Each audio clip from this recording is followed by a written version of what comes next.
Good morning, it's 4:37. Farm News. USDA estimates for wheat and soybean production at the high end of pre-report estimates. That report out 11 a.m. yesterday morning sent markets lower immediately.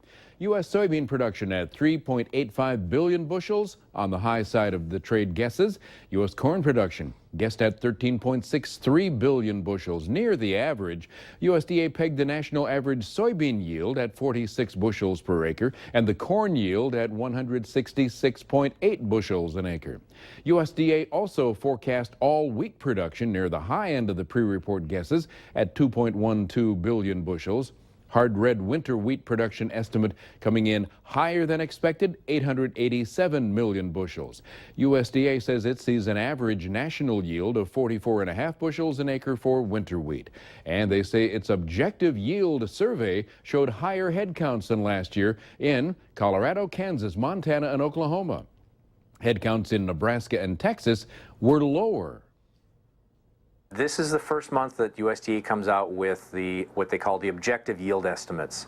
They actually have enumerators or people who go out in the field and try and do a stand count and yield estimate, very similar to what a crop insurance adjuster would do. And their estimate came up actually larger. The national average yield was higher than what the trade was expecting. So the total production number, in particular for hard red winter wheat, the Kansas-Oklahoma crop, was bigger than what we had expected.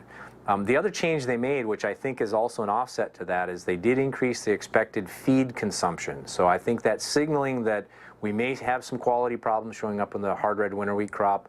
Some of that will likely not make milling quality wheat, so it'll slip into the feed pile. So the net result was somewhat negative for wheat. Looks like about neutral for soybeans. Longer term, possibly a little bit up because there was some increase in the crush demand for both old crop and new crop. On the corn side, again, very small changes, small cutback in the ethanol production numbers. And so, again, I think most of the trade analysts would expect that the corn and soybeans were relatively neutral, but a bit negative for the wheat. Well, USDA raised its forecast for Argentina's soybean crop to 59.5 million metric tons. Brazil's soy crops unchanged at 94.5 billion bushels for the current one, 97 billion for next year. The House voted late last night to remove country of origin labels on beef, pork, and chicken sold in the U.S. The 300 to 131 vote repealing the country of origin labels for meat is to prevent a battle over the labels with Canada and Mexico. Canada and Mexico won a final WTO ruling in May. They're now seeking retaliatory actions valued at a combined $3.7 billion a year. Canada has threatened trade restrictions on a range of U.S. products, including meat, wine, chocolate, jewelry, and furniture. Other bills dealt with yesterday include the Mandatory Price Reporting Act, U.S. Grain Standards Act reauthorization, and the National Forest Foundation Reauthorization Act. All three, previously approved by the House Ag Committee, were passed by voice vote.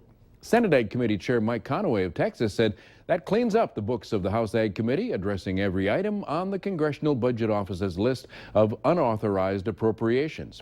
Also passed late Tuesday night legislation to reauthorize funding for the Commodity Futures Trading Commission through 2019.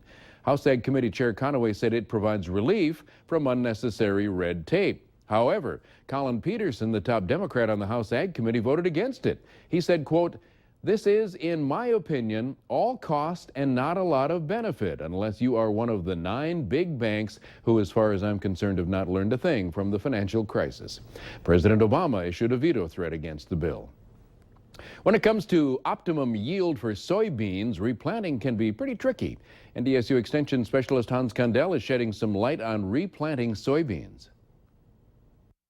Right now, as the plants are just emerging, we have had a little bit of issues with crusting of the soil or wet areas in the field. So it is important that farmers are going out to the field and do actually a stand count of the population that is coming out of the ground to make sure that we have the right population. Ideally speaking, we are shooting for 150,000 plants per acre. But if they are not spread out evenly, but it is like with a lot of gaps, then a farmer needs to start thinking, do we need to replant or not? And sometimes the low-lying areas, we may have a total loss.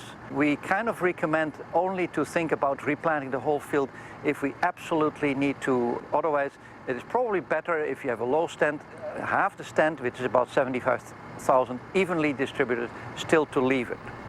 Condell says try not to replant if you can. That way you avoid having a section that is always behind, making it more difficult when it comes to spraying, weed control, and of course, harvesting. Alfalfa weevil showing up around northeast North Dakota, and experts say the pest is in the larval stage. That leads to the most defoliation. Entomologist says right now it's the best time to get out there and scout your alfalfa. We have a new fact sheet that growers should consult, and they can download as a PDF on the website. Just Google NDSU and alfalfa weevil and it should pop up. And we use the stem sampling method and the bucket method, where you collect so many stems per site and then you put them into the bucket and just bang it against the bucket and dislodge the larvae. And then the table for the threshold takes into account the insecticide market value and the height of the alfalfa. Now, Knodel says the #1 management strategy when it comes to alfalfa weevil is bail it and take away their food. All right, it's 4:43. Right after the break, we'll take a check of where the rain is this morning and the forecast for farming into and through the weekend.